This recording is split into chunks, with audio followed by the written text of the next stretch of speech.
Oh, ito guys, oh, ang sarap i-breed nito. Oh, mga Bio Ewing Perso. Oh, yun yun guys. Ang ganda. Ang sarap nila i-breed. Yung gagawa ka ng project na papaitimin mo yung ulo dahil ang dami ng karga nitong perso na to. Oh, guys. Ito pagkukwentuhan natin ngayon. At syempre, papakita ko rin yung mga pambenta nating mga may natira pa pambenta. Yun ang pag-uusapan natin ngayon. Ito, ang ganda talaga.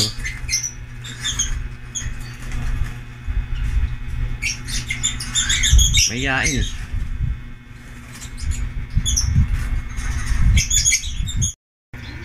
Welcome back mga KDB, KVRI. Andito na lang tayo sa kwentong ibon at tips. Magandang araw sa atin lahat.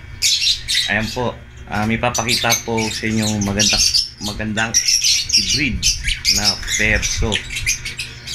Perso Ewing Par Blue Opa. Ayan, ipapakita kayo, i-flex ko lang po sa inyo. Pero syempre, ipapakita ko sa iyo yung mga natira dating pang-out. May mga pang-out na tayong natira. Yun po, para makapag-preserve na kayo, makapili kayo, at makuha nyo na at ma-breed nyo. Yun po ang ating pag-uusapan ngayong araw na to dito sa ADB KVRI TV. Okay guys, yun na nga ang sinasabi ko. Napakaganda. Bio Ewing Par Blue Opa. Ayan. Oh, tingnan natin, oh. Ayan, oh, tingnan mo, kitang-kita yung kaliskis, oh. Oh. Hindi lang ganong kaitim ang ulo nila, pero perso sila. Ayan, oh, kitang-kita yung kaliskis, oh. Pagkakaopa ng pagkakaopa. Tingnan natin siya. Diba guys, ayan, oh. Oh. Ayan, oh, yung kaliskis, oh. Hala mo isda, oh, may kaliskis, oh. Diba? Oh. Ayan, oh. Bio Ewing Par Blue Opa. Ayan, ito guys, napakasarap ito i-breed. Ngayon, nahanapan natin ng kapares to, medyo yung talagang madiin ang kulay. Sabagay, ang gender pa to, madiin ang ulo. Itim na itim dapat ang ulo kung ipapares natin para yung magiging anak nila ay medyo umitim pa ang ulo at magkaroon ng mga karga. Ayan, oh. Ito nga sa totoo lang, ano na to eh, double factor na to eh. Ayan, oh, tinan mo yung pagkakakaliskis, oh. Pagkaka-opa niya, ganda. Ayan, oh. Oh. See? Napakaganda. Grabe. Oh, ayan. Ito, hanapan natin naka-partner nito. Kailangan medyo maitim ang ulo. Talagang maitim na maitim. Hindi pa kasi natin alam ang gender nito. Medyo papagulangin pa muna natin ng konti. Ngayon, pagka gumulang na ng konti at malaman natin yung gender, doon na natin hahanapan ng partner. Pineflex ko lang po sa inyo ito. Napakaganda nitong perso na to. Hindi gano'ng kaitim ang ulo, pero napakaganda niya. Diba? Double factor, oh. Halos itim na nga, eh. Diba? Ayun. Ngayon po, mabalik ko tayo sa mga binibenta nating ibon, mga pinoporsil nating ibon. May mga natira po at salamat po rin pala sa mga bumili ng ibon itong nakarang Biyernes, Sabado, Linggo. Maraming salamat sa inyo. Hindi ko na babanggitin kung sino kayo, pero salamat sa inyo. Ngayon, papakita po natin yung mga natira na dagdagan pa na naman ng huto. Silipin ho natin.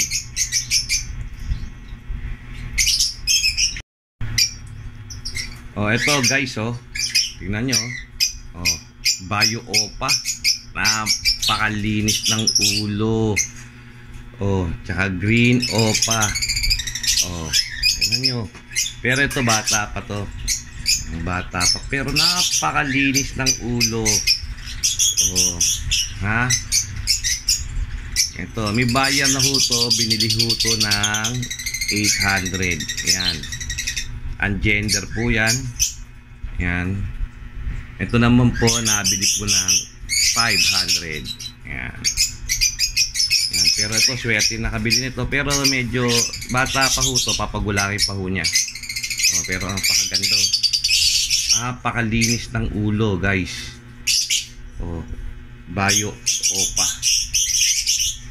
Tsaka isang green Opa. Ha? Linis ng ulo. Labas sa Tide. Walang filter yan. Di ba?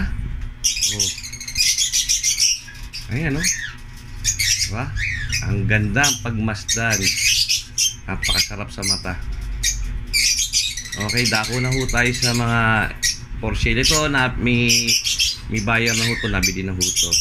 Ngayon ho, muna ho tayo sa mga pang-out po natin. Salamat po sa bumili. Thank you. Okay guys, ito na ho yung mga natira pang-out natin na puro hen. I'm Ewing Opa dyan. Opa, ayan, Opa yung green na yan. Ayan, yung mga natira pa nating, ayan puro quality po yan. Ayan, mga natira pa nating puro hen po to, wala pong kak dito. Ito po ay mga ready to breed. Okay, itong ulit ko, ipaparis na lang po nyo. Kung may naghanap kayo ng mga hen, ipaparis na lang po nyo at ready to breed. Pinibenta ko na lang po ito ng 400 ng isa. Bahala na kayo mamili rito. Ayan pa. Nga na, puro hen po yan. Hen. Inuulit ko. Hen. Ready to breed.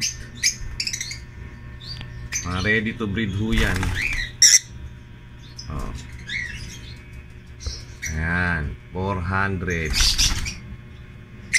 Ayan ho. Opa. Ayan. Bayo Opa. Green Opa, Green Ewing Opa. Bahala na kayo mamili ho dyan kung anong gusto nyo. Ayan, 400 na lang ang mga proven. Hindi pala proven, sure hen pala. Sure hen. Iba ho dyan proven. Pero sure hen ho yan. Ayan po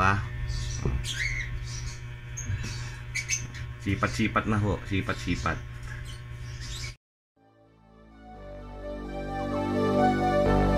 Fill me out with your smile. Now the sunshine brings the light. Fill me out with a flame. I will let you in this game. Take me out when I'm down. Cause with you I'm safe and sound. Safe and sound. Safe and sound. Safe and sound. Safe and sound. Safe and sound. Safe and sound. Safe and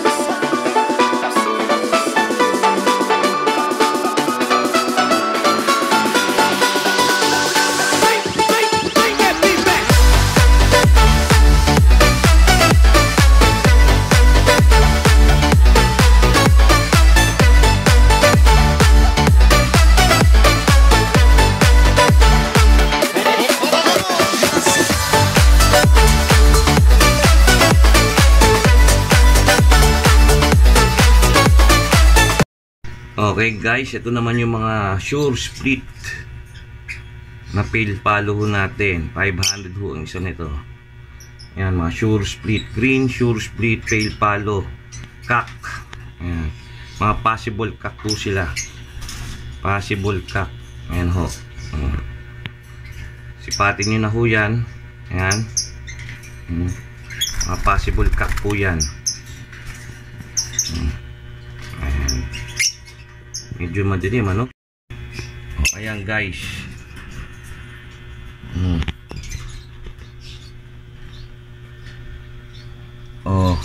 Ayan mga green sure split pale palo possible cup. Ilan na lang ba ito? 4 na lang pala. Yan na lang natitira. Sure yan na split pale palo possible cup. Ayan, sipat-sipat na ho kayo dyan. Ayan Quality po yan mga quality. Wala pong tama, wala pong depekto, malulusog, healthy. Ayan po Okay, sa low mute po natin, wala na natira eh. Yung mga dalawa na lang yata, pakita ko sa inyo. Guys, ito na lang natira sa mga low mute natin. Pero ito possible hen and cock to, dahil itong move 5 ay cock, possible cock, tapos yung kasama niya ay possible hen. Yan, binibenta na lang po natin yan. Kunin nyo na ho yan. Kayo na ho mag-band, hindi pa ho banded dyan, kayo na lang ho mag-band. 600. Yan, 600 na lang para sa dalawang yan. Ito yung isa. Ayan 600. Mga kaibigan, kay DB, kay Iberi, kay Ibon. Hindi pa banded dyan, pero possible hen and cock po yan. Ayan po sila possible hen and cock po yan. Hindi pa ho sila banded, kayo na ho mag-band. Bibigay ko na po sa inyo yan. Yung dalawang yan ay 600. Ayan. Yan na lang ho natira. Wala na. Mag-ano pa tayo, yung magbababa pa tayo ng ibon. Tingnan natin kung marami pa tayo maibababa. Ayan na lang po. Okay guys, PM nyo ako, text nyo ako, i-message nyo ako. Ayan. Okay, ayun po guys, nakita nyo na po yung ano po natin na i-breed ho natin na bago. Papagulangin lang po natin yon. Tapos hahanapan natin ng kapartner na kailangan yung person na hanapin natin kapartner maitim ang ulo, maitim para umitim pa ang ulo niyan. Ang daming karga ng ibon na to. Yung pinakita ko sa inyo na Pablo Ewing Bayo, double factor Bayo, Opa. Daming karga, di ba? Perso. Yun. Tapos guys, kung may nagustuhan kayo, may napili kayong ibon, pwede nyo akong i-PM, i-chat o i-message kahit saan po sa ADB Iberi TV, dito po sa YouTube, pwede rin sa Facebook sa Aristotle Bernabe, at pwede rin kayo mag-message sa akin o tumawag sa akin sa 0915-667-3038. Ayun po. Sana po nagustuhan nyo po itong vlog ko at makapapili na ho kayo ng ibon na gusto nyo para makapag-breed na kayo ng maganda. Maraming po tayo dito ng ibon at maraming salamat po sa inyo at God bless.